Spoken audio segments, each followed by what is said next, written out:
Fábio Arcanjo, que pergunta: os evangélicos na política brasileira contribuíram para piorar o país ou para melhorar? A discussão a respeito do Estado e a participação...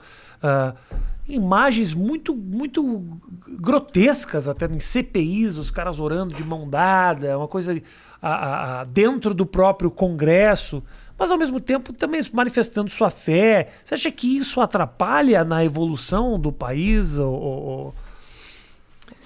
Eu acho que o Brasil tem tanto problema de disfuncionalidade no Estado e na sociedade, na elite, na distribuição de riqueza, que eu não acredito que dê para dizer que os evangélicos per si são um problema a mais.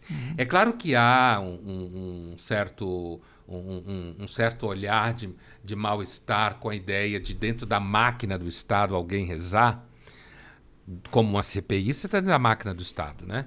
Então, com alguém rezar dentro da máquina do Estado, porque o Estado é constitucionalmente laico, apesar de evocar Deus. Então, assim,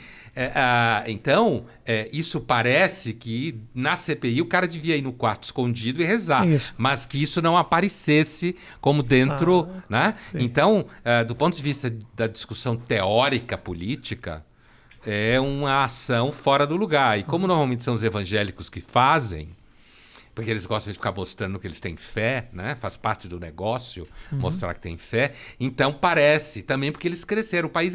O Brasil era um país de uma maioria católica gigantesca, paquidérmica, sem a Igreja Católica vem tomando um pau dos evangélicos aqui no Brasil, gigantesco em termos numéricos.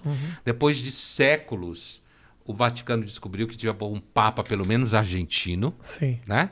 Porque se ele só põe europeu, o Vaticano é um grupo de europeus cercados por europeus de todos os lados, se bem que a Europa não está tão europeia assim nesse sentido, mas nas grandes cidades. Então, eu tenho a impressão que há uma certa resistência em relação aos evangélicos.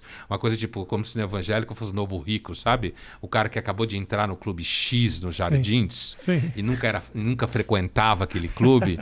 Então, que cara não sabe comer com garfo e faca, sabe? Agora, do ponto de vista teórico... Chega com um Camaro amarelo no restaurante. Esse tipo de coisa fazendo barulho, né? E agora, do ponto de vista da teoria do Estado laico, de fato, não devia se rezar. Agora, eu não acho que os evangélicos...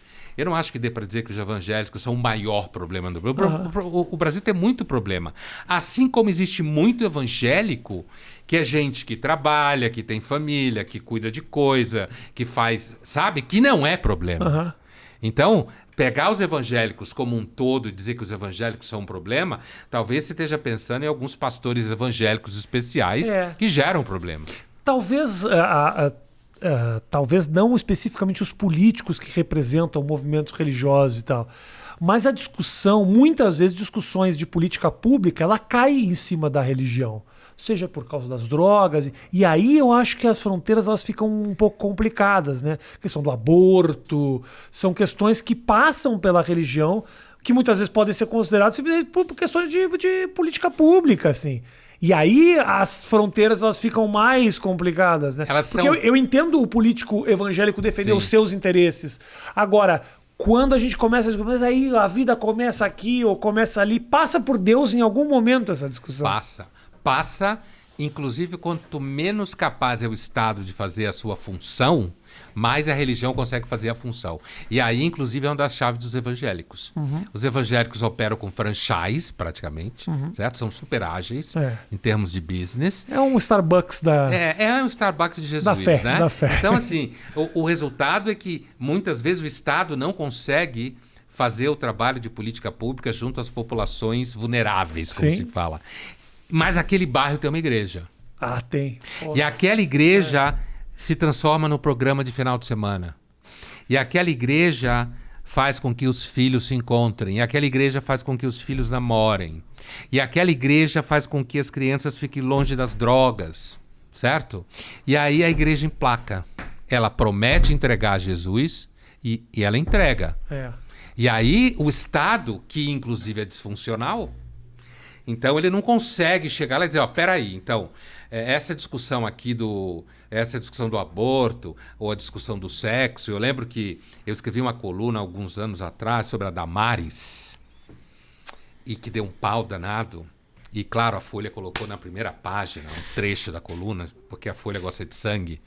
E quem trabalha na Folha normalmente gosta de sangue, né? Então, assim... E aí, era uma coluna em que eu dizia que a Damares tinha razão. A Folha. Certo? Que é mais aqui. Ah, é? Vamos foder o Pondé aqui. Bota esse negócio. Assim, porque a gente gosta de sangue, né, na Folha. Então, assim, aí eu dizia em algum momento da coluna que a Damares tinha razão, né? Tinha razão no sentido de que as famílias deveriam proteger as suas filhas de um sexo precoce. Uhum. E devem mesmo. Porque você tem meninas de 14, 15 anos com filho. Uhum. Fazendo sexo, sim. certo? E ela tem um filho com 15 e vai ter outro com 17, sim. certo? E se as famílias que dificilmente conseguem fazer esse trabalho, às vezes as igrejas conseguem, fazer uma contenção desse tipo de prática, que é necessário que se faça.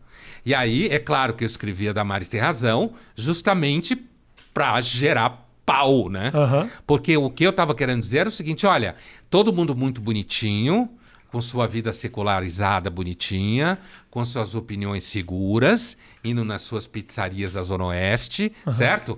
Agora, as meninas de 15 anos, 14, estão ficando grávidas e ficam mesmo. E se não tiver pai e mãe, ou pelo menos mãe que fica olhando, se não tiver alguém, um adulto que olhe, ela vai engravidar e vai ter 3 filhos até 20 anos. E isso acontece no Brasil todo dia. Sim, total. Mas então fica essa zona, fica uma zona em que a religião não devia estar presente, mas a religião está. E à medida que a religião está presente, ela influencia no voto. Claro. E aí influencia na política pública. Por um custo muito baixo, se você parar para pensar. É um custo muito baixo para o fiel. Eu vi uma entrevista muito baixo. Quer dizer, a igreja coloca a tua vida no lugar, faz com que você não tenha 2, 3 filhos a mais, ou seja, organiza as tuas finanças indiretamente e te cobra 10% disso. Eu vi há muito tempo atrás uma entrevista do Edir Macedo falando a questão do dízimo. 10%, porra, tinha 10% das pessoas, que absurdo. E ele fala uma coisa que, porra, te faz olhar a questão de outra forma. Só um pouquinho, 10% você acha muito? Deixa eu falar uma coisa. Eu pego esse sujeito desempregado, batia na mulher, alcoólatra, os filhos desacreditados no mundo das drogas, porque como o pai não trabalha, está em casa mesmo, não tem como cuidar da família, a mãe desesperada fazendo 2, 3 empregos para poder botar algum dinheiro dentro de casa. Eu pego esse cara, consigo um emprego para ele, ou pelo menos boto a vida dele no lugar, a ponto dele conseguir botar uma roupa para ir para uma entrevista. Esse cara melhora de vida, a situação na casa melhora, os filhos voltam. Eu tiro 10% disso? Você acha que eu tô cobrando caro? Porra, se não fosse por isso, o cara tava morto. Eu tiro 10% do sucesso desse cara, porque muitas vezes ele também é um cara que tá mal do emprego, que não precisa estar na desgraça. É um cara que tá mal do emprego, meio desacreditado. Eu vou lá dar uma injeção de autoestima nesse cara que ele chega, melhora de emprego, quer dizer... Então, assim, é uma visão muito... Essa crítica de longe, falar que a igreja é o grande vilão e que rouba o dinheiro, é patética, é muito simplista. É exatamente isso. E isso é interessante. Eu, inclusive, cheguei a fazer discussões dessas em sala de aula, né? Usar argumentos exatamente esses que você acabou de citar.